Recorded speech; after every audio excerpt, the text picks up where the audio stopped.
नमस्कार दोस्तों, स्वागत है आपका हमारे द्वारा चलाई गई सीरीज के नेक्स्ट लेक्चर में। आज का हमारा लेक्चर इंडियन हिस्ट्री से रिलेटेड रहने वाला है, जहां पे हम डिस्कशन करेंगे संगम पीरियड से रिलेटेड कुछ इंपॉर्टेंट क्वेश्चन आंसर की। तो अगर आप तैयारी कर रहे हैं किसी भी सेंट्रल या किसी स्टेट सर्विस एग्जामिनेशन की, जहां पर भी आपका हिस्ट्री एज ए सिलेबस में मेंशन है, तो आप हमारी सीरीज के साथ जुड़कर अपनी तैयारी को बेहतर बना सकते हैं। तो चलिए शुरू करते हैं आज के अपने पहले प्रश्न से। तो पहले क्वेश्चन में आपसे पूछा गया है कि Sangam literature is predominantly written in which language, कि संगम साहित्य मुख्य रूप से किस भाषा में लिखा गया।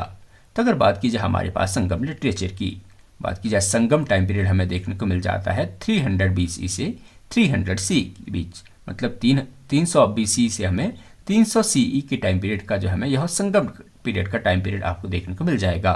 और बात की जाए संगम पीरियड के दौरान मेनली जो भाषा इस्तेमाल की जाती थी यह हमें देखने को मिल जाती है तमिल। तो तमिल जो है हमें संगम मुख्य तो आपको तमिल लिटरेचर की भाषा देखने को मिलेगी। बात की जाए संगम लिटरेचर जो है मेनली दो भागों पर जो है फोकस करता था। बात की जाए इसमें एक आपको देखने को मिल जाएगा अकम, जिसे कि लव कहा जाता है, और एक आपको देखने को मिल जाएगा पुरम, जिसे कि वॉर कहा जाता है।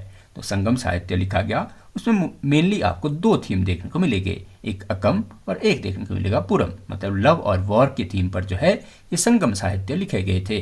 तो चलते अपने अगले प्रश्न की तरफ। तो अगले प्रश्न में आपसे पूछा गया है कि द टर्म मर्दुवेंद्र in Sangam poem refer to, कि जो संगम काव्यों में मुवेंद्र जो शब्द है का क्या अर्थ है।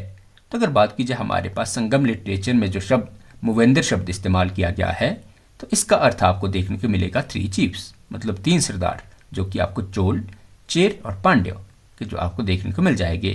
बात की जाए हमारे पास ऑप्शन जो है इसका सी राइट आंसर हो जाएगा। जो मुवेंद्र शब्द है ये आपके 3 डायनेस्टी के 3 सरदारों के लिए उपयोग में की जाने वाली जो टर्म थी ये इस्तेमाल की जाती थी मुवेंद्र की। तो आपके पास ऑप्शन जो है इसका सी राइट आंसर हो जाएगा। तो चलते अपने अगले प्रश्न की तरफ। तो अगले प्रश्न में आपसे पूछा गया है कि which is the earliest Tamil grammar text from the Sangam period, कि संगम काल का सबसे प्राचीन तमिल व्याकरण ग्रंथ कौन सा है। तो अगर बात की जाए हमारे पास तमिल ग्रामर की, सबसे प्राचीन तमिल ग्रामर की, तो वह हमें देखने को मिल जाता है तोल्कापियम। तो तोल्कापियम जो है हमें सबसे प्राचीन जो है तमिल ग्रामर देखने को मिल जाता है। बात की जाए तोल्कापियम की, तो इसकी रचना की गई थी तोल्कापियर द्वारा। तो बात की हमारे पास हमें जो तोल्कापियम की रचना जो तोल्कापियर द्वारा की गई है, यह हमें एक ग्रामर टेक्स्ट देखने को मिलता है, जिसे कि आपकी जो है आपकी पोएटिक्स, मतलब इसे जो है आपकी इसमें आपको कविताओं के रूप में, और बात की जाए यह हमें जो है संगम सोसाइटी के बारे में हमें यह जानकारी देता है। तो चलते अपने अगले प्रश्न की तरफ। तो अगले प्रश्न में आपसे पूछा गया है कि the emblem of Chola dynasty was, कि चोल वंश का प्रतीक चिन्ह क्या था। तो अगर बात की जाए हमारे पास चोल डायनेस्टी के एम्बलम की, तो चोल डायनेस्टी के हमें एम्बलम देखने को मिल जाता है टाइगर। बात की जाए चोल डायनेस्टी में हमें संगम टाइम पीरियड में हमें जो है 3 डायनेस्टीज देखने को मिलती है। बात की जाए इसमें आपको चोल, चेर और पांड्य। तो बात की जाए हमारे पास चोला डायनेस्टी की, तो चोला डायनेस्टी का हमें एम्बलम टाइगर देखने को मिलता है। इसी प्रकार आपको जो है चेर डायनेस्टी का आपको बो, मतलब जो चेर डायनेस्टी थी इसका आपको चिन्ह देखने को मिल जाएगा धनुष बाण। और बात की जाए पांड्य डायनेस्टी की, तो पांड्य डायनेस्टी का हमें जो है एम्बलम देखने को मिलता था फिश। तो फिश आपकी पांड्य डायनेस्टी की, चोल डायनेस्टी में आपको टाइगर, और बात की जाए हमारे पास चेर डायनेस्टी में वो आपको देखने को मिल जाएगा बो एंड एरो। तो चलते अपने अगले प्रश्न की तरफ। तो अगले प्रश्न में आपसे पूछा गया है कि which epic is known as the Tamil Ramayana, कि कौन सा महाकाव्य तमिल रामायण नाम से जाना जाता है। तो अगर बात की जाए हमारे पास ऐसा टेक्स्ट जिसे कि तमिल रामायण नाम से जाना जाता है, तो यह आपको देखने को मिल जाएगी कंबन द्वारा लिखी गई रामायण। तो आपके पास ऑप्शन जो है इसका बी राइट आंसर हो जाएगा। कंबन के द्वारा जो रामायण की रचना की गई, इसे जो है आपकी तमिल रामायण का जो है संज्ञा दी जाती है। तो आपके पास ऑप्शन जो है इसका बी राइट आंसर हो जाएगा। तो चलते अपने अगले प्रश्न की तरफ। तो अगले प्रश्न में आपसे पूछा गया है कि the third Sangam was held at, कि जो तीसरा संगम है यह कहाँ आयोजित किया गया था। तो अगर बात की जाए हमारे पास थर्ड संगम की, तो बात की जाए हमें जो है 3 संगम जो है संगम एज में हमें 3 संगम जो है देखने को मिलते हैं, जिसे कि पैट्रोनेज दिया गया था पांड्य राजाओं द्वारा। तो पांड्य राजाओं के संरक्षण में हमें संगम पीरियड में 3 जो है सम्मेलन देखने को मिलते हैं। तो अगर बात की जाए हमारे पास थर्ड संगम संगम की। तो अगर बात की जाए थर्ड संगम की, तो यह आपके बनाया गया था मदुरई में। आपके पास ऑप्शन जो है इसका सी राइट आंसर हो जाएगा। तो चलते अपने अगले प्रश्न की तरफ। तो अगले प्रश्न में आपसे पूछा गया है कि हु ऑथर्ड द शिलपदिकारम, कि शिलपदिकारम के रचयिता कौन थे। तो अगर बात की जाए हमारे पास शिलपदिकारम की, तो शिलपदिकारम ग्रंथ लिखा गया है आपके इलेंगो अदिगल द्वारा। तो आपके पास ऑप्शन जो है इसका बी राइट आंसर हो जाएगा। तो चलते अपने अगले प्रश्न की तरफ। तो अगले प्रश्न में आपसे पूछा गया है कि द पोर्ट पुहार, जिसे कि कावेरीपट्टनम भी कहा जाता है, was associated with which dynasty, कि जो बंदरगाह पुहार या कावेरीपट्टनम था किस वंश से संबंधित था। तो अगर बात की जाए हमारे पास पुहार बंदरगाह की, जो आपको पुहार पोर्ट या कावेरीपट्टनम पोर्ट देखने को मिलता है, इसका संबंध माना जाता है चोल डायनेस्टी से। तो चोल डायनेस्टी का आपको जो इंपॉर्टेंट पोर्ट देखने को मिलेगा, चोल डायनेस्टी के पास जो इंपॉर्टेंट बंदरगाह था वो आपको देखने को मिल जाएगा कावेरीपट्टनम। तो आपके पास ऑप्शन जो है सी राइट आंसर हो जाएगा। बात की जाए चोल डायनेस्टी में जो आपके कावेरीपट्टनम या पुहार हमें बंदरगाह देखने को मिलता है, तो यह मेन सेंटर हुआ करता था जहां से चोल डायनेस्टी जो है रोमन एम्पायर के साथ ट्रेड किया करती थी। तो चलते अपने अगले प्रश्न की तरफ। तो अगले प्रश्न में आपसे पूछा गया है कि तिरुकुराल वॉज ऑथर्ड बाय, जो तिरुकुराल के रचयिता कौन थे। तो अगर बात की जाए हमारे पास तिरुकुराल की, तिरुकुराल जो हमें एक एपिक देखने को मिलता है जिसे कि आपकी तमिल बाइबल की जो है टाइटल दिया जाता है। तमिल बाइबल आपको तिरुकुराल को कहा जाता है, जिसमें आपके जो है वर्च्यू, वेल्थ और लव की जो है चर्चा की गई है। और बात की जाए हमारे पास तिरुकुराल के ऑथर की, तो यह लिखा गया था आपके तिरुवल्लुवर द्वारा। तो आपके पास ऑप्शन जो है इसका ए राइट आंसर हो जाएगा। तो चलते अपने अगले प्रश्न की तरफ। तो अगले प्रश्न में आपसे पूछा गया है कि संगम साहित्य में 8 संकलनों के नाम से कौन सी संग्रहणी जानी जाती है। Which collection is known as 8 anthologies in Sangam literature. तो अगर बात की जाए हमारे पास ऐसा कलेक्शन जिसे कि आपके 8 संकलनों द्वारा 8 संकलनों के रूप में जाना जाता है, तो यह आपको देखने को मिल जाता है एतुतोगाई। तो एतुतोगाई जो है ये आपको तमिल ग्रंथों में जो है इसे नाम दिया जाता है 8 एंथोलॉजीज का। आपके पास ऑप्शन जो है इसका बी राइट आंसर हो जाएगा। तो चलते अपने अगले प्रश्न की तरफ। तो अगले प्रश्न में आपसे पूछा गया है कि which Chera emblem was, the Chera emblem was, कि जो चेर का जो प्रतीक चिन्ह क्या था। तो अगर बात की जाए हमारे पास चेर डायनेस्टी के आपके एम्बलम की, तो यह आपको देखने को मिल जाएगा बो एंड एरो। तो धनुष और बाण आपको चेर डायनेस्टी का जो है प्रतीक देखने को मिलता था। तो चलते अपने अगले प्रश्न की तरफ। तो अगले प्रश्न में आपसे पूछा गया है कि Senguttuvan the famous Chera king is associated with, कि जो प्रसिद्ध चेर राजा शेंगुटवन जो है किससे संबंधित है।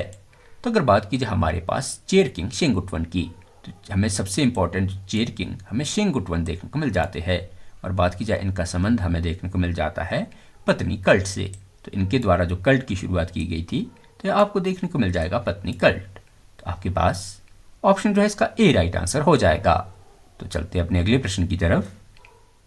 तो अगले प्रश्न में आपसे पूछा गया है कि which text describe the prosperity of Madurai under Pandyas, कि पांड्यों के अधीन मदुरई की समृद्धि का वर्णन किस ग्रंथ में मिलता है। तो अगर बात की जाए हमारे पास ऐसा ग्रंथ जो कि हमें पांड्यों की जो है समृद्धि का वर्णन करता हुआ देखने को मिल जाता है, तो इसे आपके नाम दिया जाता है आपकी मधुरैकांची का। तो आपके पास ऑप्शन जो है इसका बी राइट आंसर हो जाएगा। मदुरई कांची का जो है आपको मदुरई कांची आपको ऐसा टेक्स्ट देखने को मिलता है जिसमें जो पांड्यों के अंडर जो है पांड्य किंगडम के अंडर मदुरई का किस प्रकार से विकास हुआ, तो इसकी जानकारी हमें जो है मदुरई कांची से देखने को मिल जाती है। तो चलते अपने अगले प्रश्न की तरफ। तो अगले प्रश्न में आपसे पूछा गया है कि द पांड्या कैपिटल वॉज, कि जो पांड्यों की राजधानी क्या थी। तो अगर बात की जाए हमारे पास पांड्यों की राजधानी की, तो पांड्यों की राजधानी हमें जो है यह देखने को मिल जाती है आपके पास मदुरई। तो पांड्यों की राजधानी के रूप में आपको मदुरई देखने को मिलता है। और मदुरई आपको जो है मीनाक्षी मंदिर के लिए प्रसिद्ध आपको देखने को मिल जाता है। तो आपके पास ऑप्शन जो है सी इसका राइट आंसर हो जाएगा। तो चलते अपने अगले प्रश्न की तरफ। तो अगले प्रश्न में आपसे पूछा गया है कि करिकाला चोला इज नोन फॉर बिल्डिंग, कि जो करिकाल चोल है किसके निर्माण के लिए प्रसिद्ध है। तो अगर बात की जाए हमारे पास करिकाल चोल किंग करिकाला की, तो यह जो प्रसिद्ध है ये आपको देखने को मिल जाते हैं कि इनके द्वारा जो है कावेरी रिवर के ऊपर जो है इरिगेशन के लिए बांध का निर्माण किया गया था, और इस बांध को जो है ग्रैंड एनीकट का नाम दिया जाता है।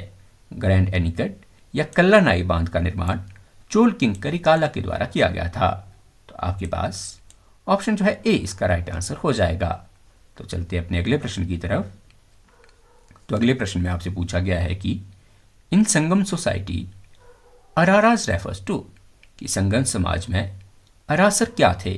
तो अगर बात की जाए संगम समाज में जो अरासर टर्म यूज़ की जाती थी, ये आपकी इस्तेमाल की जाती थी रूलिंग क्लास के लिए, मतलब शासक वर्ग के लिए जो संगम समाज में हमें शब्द देखने को मिलता है ये आपको देखने को मिल जाता है अरासर। तो आपके पास ऑप्शन जो है इसमें बी राइट आंसर हो जाएगा। बात की जाए संगम सोसाइटी का, हमें जो आपको संगम जो समाज है ये आपको कई भागों में जो है बटा हुआ देखने को मिलता था। तो इसमें आपको अरासर जिसे कि शासन वर्ग कहा जाता है, इसके अलावा आपको जो है अनादर, आपके पास वनीगार और वेलार, तो इन 4 वर्णों में जो है आपको संगम समाज जो है देखने को मिलता था। तो चलते अपने अगले प्रश्न की तरफ। तो अगले प्रश्न में आपसे पूछा गया है कि which is the poet Sangam Buddhist epic, कि कौन सा जो है उत्तर संगम बौद्ध महाकाव्य है। तो अगर बात की जाए हमारे पास ऐसा महाकाव्य जो कि उत्तर संगम काल में लिखा गया था और जो कि आपको एक बुद्धिस्ट एपिक मतलब बौद्ध धर्म से संबंधित ग्रंथ देखने को मिलता है, ये आपको देखने को मिल जाएगा मणिमेखलाई। तो मणिमेखलाई जो है ये आपको जो है उत्तर संगम काल का जो है एक आपको बुद्धिस्ट टेक्स्ट देखने को मिल जाता है। आपके पास ऑप्शन है बी इसका राइट आंसर हो जाएगा। तो चलते अपने अगले प्रश्न की तरफ। तो अगले प्रश्न में आपसे पूछा गया है कि the main export from Sangam port to Rome was, कि संगम बंदरगाहों से रोम के लिए मुख्य निर्यात क्या था। तो अगर बात की जाए हमारे पास ऐसी ट्रेडेबल आइटम जो कि रोमन साम्राज्य के लिए संगम पोर्ट से एक्सपोर्ट की जाती थी, वो हमें देखने को मिल जाती है स्पाइसेस।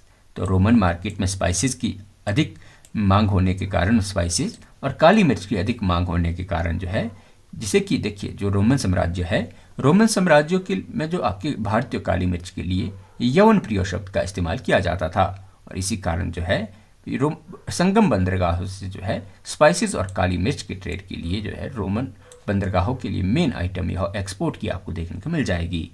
तो आपके पास ऑप्शन ए जो है इसका राइट आंसर हो जाएगा। तो चलते अपने अगले प्रश्न की तरफ। तो अगले प्रश्न में आपसे पूछा गया है कि अव्वेयार प्रसिद्ध क्या थी, कि अव्वेयार वॉज फेमस एज। तो अगर बात की जाए हमारे पास अव्वेयार की, तो अव्वेयार हमें संगम लिटरेचर में जो है आपको देखने को मिल जाएगी पोइटेस। तो आपको जो है अव्वेयार संगम टाइम पीरियड की आपको एक इंपॉर्टेंट पोइटेस देखने को मिल जाती है।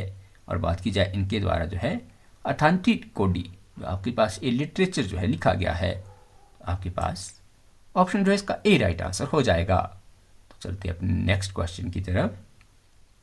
तो अगले प्रश्न में आपसे पूछा गया है कि the Sangam age economy was based on, जो संगम काल की अर्थव्यवस्था जो थी मुख्य रूप से किस पर आधारित थी। तो अगर बात की जाए हमारे पास संगम इकोनॉमी की, तो संगम इकोनॉमी हमें मेनली बेस देखने को मिल जाती है एग्रीकल्चर और ओवरसीज ट्रेड पर। तो कृषि और विदेशी व्यापार पे हमें जो है संगम इकोनॉमी हमें मेनली देखने को मिल जाती थी। तो आपके पास ऑप्शन बी जो है इसका राइट आंसर हो जाएगा। तो चलते अपने अगले प्रश्न की तरफ। तो अगले प्रश्न में आपसे पूछा गया है कि पत्तू पट्टू का क्या अर्थ है। पत्तू पट्टू मीन्स, तो अगर बात की जाए हमारे पास संगम टाइम पीरियड में इस्तेमाल किए जाने वाले शब्द पत्तू पट्टू की, तो इसका अर्थ आपको देखने को मिल जाता है 10 आइडल्स, मतलब 10 मूर्तियों के संग्रह को जो नाम दिया जाता था ये दिया जाता था पत्ती पट्टू का। तो आपके पास ऑप्शन जो है आपके पास इसका ए राइट आंसर हो जाएगा। तो चलते अपने अगले प्रश्न की तरफ। तो अगले प्रश्न में आपसे पूछा गया है कि नेदुजिलियान वॉज द रूलर ऑफ, जो नेदुजिलियान जो थे ये किसके शासक थे। तो अगर बात की जाए हमारे पास नेदुजिलियान की, तो नेदुजिलियान आपको जो है इंपॉर्टेंट पांड्य किंग देखने को मिल जाते हैं। तो आपके पास ऑप्शन जो है इसका सी राइट आंसर हो जाएगा। तो चलते अपने अगले प्रश्न की तरफ। तो अगले प्रश्न में आपसे पूछा गया है कि इन संगम आर्ट पेन्नार रेफर टू, कि जो संगम कला में पेन्नार का जो है क्या अर्थ था। तो अगर बात की जाए हमारे पास संगम आर्ट में जो आपके पेन्नार शब्द की ये इस्तेमाल किया जाता था नर्तक और संगीतकार के लिए। तो डांसर और म्यूजिशियन के लिए जो टर्म संगम काल में इस्तेमाल की जाती थी ये आपको देखने को मिल जाएगी पन्नार। तो चलते अपने अगले प्रश्न की तरफ। तो अगले प्रश्न में आपसे पूछा गया है कि the term tinai in Sangam literature refer to, कि जो संगम साहित्य में तिनई शब्द का क्या अर्थ था। तो अगर बात की जाए हमारे पास संगम लिटरेचर में जो आपकी इस्तेमाल हुई शब्द तिनई है, ये आपको देखने को मिल जाएगा लैंडस्केप। तो भूदृश्यों को जो है ये टर्म तिनई नाम से जाना जाता था। तो आपके पास ऑप्शन ए जो है इसका राइट आंसर हो जाएगा। तो चलते अपने अगले प्रश्न की तरफ। तो अगले प्रश्न में आपसे पूछा गया है कि which dynasty send an ambassador to Rome in 26 BCE, कि 26 ईस्वी पूर्व में रोम को किस राजदूत ने जो है, किस वंश ने जो है राजदूत भेजे। तो अगर बात की जाए हमारे पास ऐसी संगम डायनेस्टी जिसके द्वारा जो है रोमन एम्पायर में अपने एम्बेसडर या राजदूत को भेजा गया था, यह आपको देखने को मिल जाएगी पांड्य डायनेस्टी। तो पांड्य डायनेस्टी या पांड्य रिकॉर्ड हमें बताते हैं कि रोमन साम्राज्य के लिए जो है पांड्य किंगडम से जो है एम्बेसडर गए थे। तो आपके पास ऑप्शन सी जो है इसका राइट आंसर हो जाएगा। तो चलते अपने अगले प्रश्न की तरफ। तो अगले प्रश्न में आपसे पूछा गया है कि Kural is also known as, कि जो कुरल है को क्या कहा जाता है। तो अगर बात की जाए संगम लिटरेचर में जो आपको कुरल देखने को मिलता है, इसे नाम दिया जाता है आपके पास लघुवेद या तमिल बाइबल का। तो कुरल को जो है लघुवेद या तमिल बाइबल नाम से जाना जाता है। तो आपके पास ऑप्शन सी जो है इसका राइट आंसर हो जाएगा। तो चलते अपने अगले प्रश्न की तरफ। तो अगले प्रश्न में आपसे पूछा गया है कि the first Sangam president was, कि जो प्रथम संगम हमें देखने को मिलती है, इसके अध्यक्ष कौन थे। तो अगर बात की जाए हमारे पास फर्स्ट संगम की, जो फर्स्ट संगम हमें देखने को मिलती है ये आपको मदुरई में देखने को मिलती थी। और बात की जाए इसके फर्स्ट प्रेसिडेंट की या इसके पहले अध्यक्ष की, वो आपको देखने को मिल जाएगा ऋषि अगस्त्य। तो ऋषि अगस्त्य द्वारा जो है ये पहले संगम को जो है प्रेसाइड किया गया था। तो आपके पास ऑप्शन ए जो है इसका राइट आंसर हो जाएगा। तो चलते अपने अगले प्रश्न की तरफ। तो अगले प्रश्न में आपसे पूछा गया है कि मुजरिस पोर्ट वॉज ऑफ, कि जो मुजरिस बंदरगाह जो है ये किस राजवंश का था। तो अगर बात की जाए हमारे पास ऐसी संगम डायनेस्टी जिसके अंडर आपको जो है मुजरिस पोर्ट देखने को मिलता था, यह आपको देखने को मिल जाएगी चेर डायनेस्टी। तो जो चेर डायनेस्टी का आपको फेमस देखने को मिल जाएगा मुजरिस पोर्ट, और जिस जो है मुजरिस पोर्ट आपको जो है मालाबार कोस्ट पर देखने को मिलता था, जो आपके चेर साम्राज्य के स्पाइसेस ट्रेड के लिए महत्वपूर्ण हमें देखने को मिलता है। तो आपके पास ऑप्शन सी जो है इसका राइट आंसर हो जाएगा। तो चलते अपने अगले प्रश्न की तरफ। तो अगले प्रश्न में आपसे पूछा गया है कि Sangam literature portrait society divided into how many classes, कि संगम साहित्य में समाज को कितने वर्गों में विभाजित किया गया था। तो अगर बात की जाए हमें जो ऐसे संगम लिटरेचर, तो संगम लिटरेचर से हमें जानकारी मिलती है कि अब जो संगम लिटरेचर था या संगम जो काल था, संगम सोसाइटी हमें देखने को मिल जाती है 5 पार्ट में डिवाइडेड। तो संगम समाज जो था ये आपको 5 वर्गों में विभाजित देखने को मिल जाता था, जिसमें सबसे पहले आपको देखने को मिल जाएगी अरासर। देखिए अरासर जो है ये रूलर्स के लिए इस्तेमाल किया जाता था। और इसके बाद आपको देखने को मिल जाएगी अंदानार जो है ये इस्तेमाल किया जाता था ब्राह्मण के लिए। तो अरासर आपको रूलर्स देखने को मिलते थे और अदानार जो है आपको ब्राह्मण देखने को मिलते थे। और इसी प्रकार टर्म जो है हमें संगम समाज जो है 5 भागों में जो है डिवाइडेड देखने को मिलता था। तो चलते अपने अगले प्रश्न की तरफ। तो अगले प्रश्न में आपसे पूछा गया है कि who started sugar cane cultivation in Sangam age, इस संगम काल में गन्ने की खेती जो है किसने शुरू की। तो अगर बात की जाए हमारे पास ऐसे रूलर्स जिनके द्वारा जो है संगम टाइम पीरियड में जो है शुगर केन कल्टीवेशन या गन्ने की खेती की शुरुआत की गई थी, तो वह हमें देखने को मिल जाते हैं अडिग गेमान। तो राजा हमें जो है अडिग गेमान ऐसे राजा देखने को संगम टाइम पीरियड के ऐसे राजा देखने को मिलते हैं जिनके द्वारा संगम टाइम पीरियड में जो है शुगर केन की कल्टीवेशन शुरू की गई थी। तो आपके पास ऑप्शन डी जो है इसका राइट आंसर हो जाएगा। तो चलते हैं अपने अगले प्रश्न की तरफ। तो अगले प्रश्न में आपसे पूछा गया है कि उत्तर मेरु शिलालेख किससे संबंधित है। The Uttara Meru inscription related to. तो अगर बात की जाए हमारे पास उत्तर मेरु शिलालेख की, तो उत्तर मेरु इंस्क्रिप्शन ये आपको संबंधित देखने को मिल जाता है चोला लोकल एडमिनिस्ट्रेशन से, मतलब चोल स्थानीय प्रशासन से संबंधित हमें जो है उत्तर मेरु शिलालेख या उत्तर मेरु इंस्क्रिप्शन देखने को मिल जाता है। तो आपके पास ऑप्शन जो है ए इसका राइट आंसर हो जाएगा। तो चलते अपने अगले प्रश्न की तरफ। तो अगले प्रश्न में आपसे पूछा गया है कि संगम संस्कृति में मयोन विष्णु की पूजा कौन सी जनजाति करता था? Which tribe worship Mayon Vishnu in Sangam culture? तो अगर बात की जाए हमारे पास ऐसी ट्राइब, संगम टाइम पीरियड की ऐसी ट्राइब जो कि भगवान विष्णु की पूजा जो है मयोन रूप में किया करती थी, वो आपको देखने को मिल जाएगी अय्यर ट्राइब। तो अय्यर ट्राइब जो है ये आपको मेनली जो है एक प्रकार की आपको गुमंतु या पशुपालन वाली जनजाति देखने को मिलती थी, जो कि आपके संगम संस्कृति में भगवान विष्णु की पूजा मयूर रूप में किया करती थी। तो आपके पास ऑप्शन बी जो है इसका राइट आंसर हो जाएगा। तो चलते अपने अगले प्रश्न की तरफ। तो अगले प्रश्न में आपसे पूछा गया है कि the second Sangam was at, जो दूसरा संगम कहाँ पर आयोजित किया गया था? तो अगर बात की जाए हमारे पास सेकंड संगम की, तो सेकंड संगम जो आपके ऑर्गेनाइज किया गया था कपाटपुरम में। आपके पास ऑप्शन जो है इसका बी राइट आंसर हो जाएगा। फर्स्ट संगम आपको मदुरई में देखने को मिलता है, सेकंड संगम आपको कपाटपुरम में देखने को मिलता है। देखिए जो सेकंड संगम हुआ था यहाँ से संबंधित हमें जो है प्रसिद्ध ग्रंथ आपको देखने को मिल जाएगा तोलकापियम। तो आपके पास ऑप्शन बी जो है इसका राइट आंसर हो जाएगा। तो चलते अपने अगले प्रश्न की तरफ। तो अगले प्रश्न में आपसे पूछा गया है कि वत्ती tax in Chola inscription walls, कि चोल शिलालेखों में वेटिकर क्या था?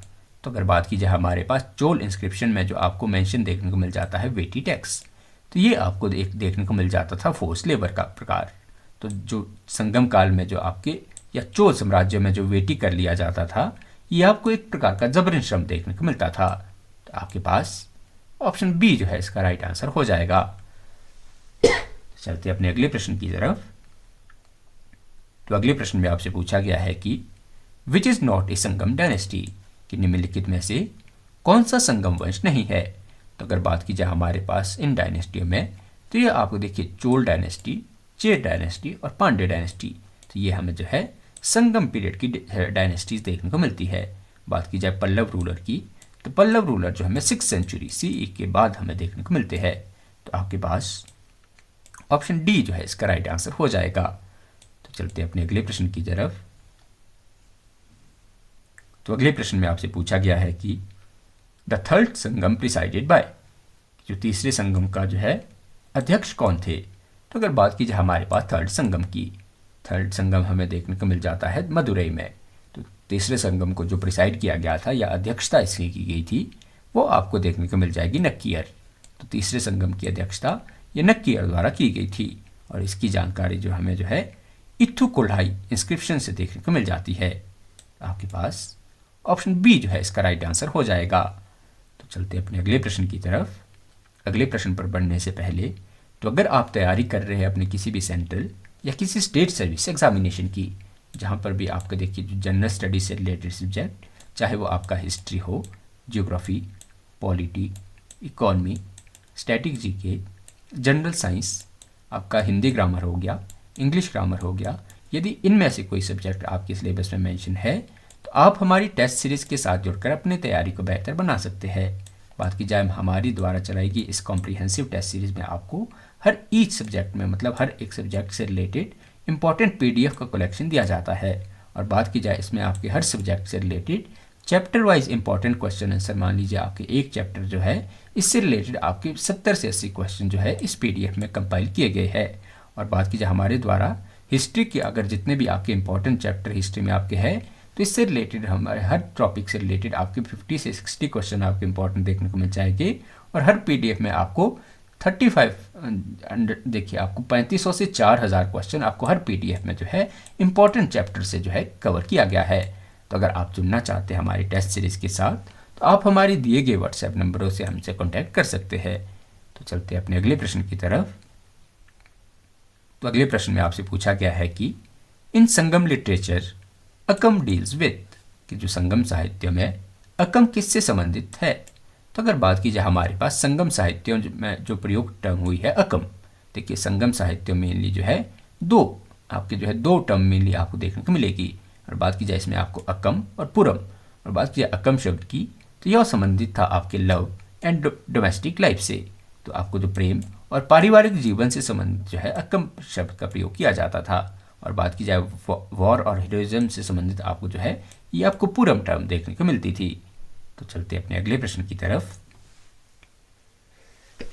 सॉरी, अगले प्रश्न में आपसे पूछा गया है कि हु कंपोज्ड मणिमेखलाई, कि मणिमेखलाई की रचना जो है किसके द्वारा की गई।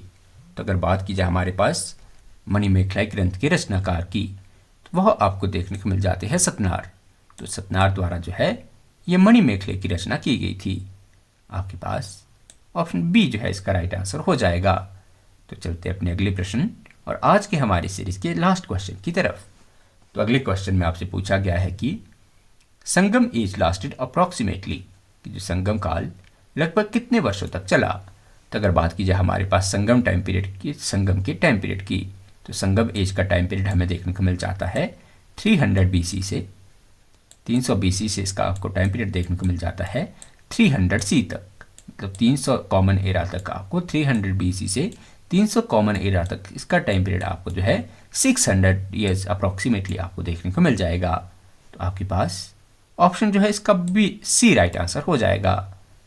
तो आशा करते हैं कि आज का हमारा लेक्चर आपको पसंद आया होगा। तो ऐसे ही वैल्यूएबल क्वेश्चन आंसर की डिस्कशन के लिए आप हमारे चैनल से जुड़ सकते हैं और अपने वैल्यूएबल कमेंट और अपने वैल्यूएबल सजेशन से जो है हमारी मोटिवेशन बढ़ा सकते हैं। बहुत बहुत धन्यवाद।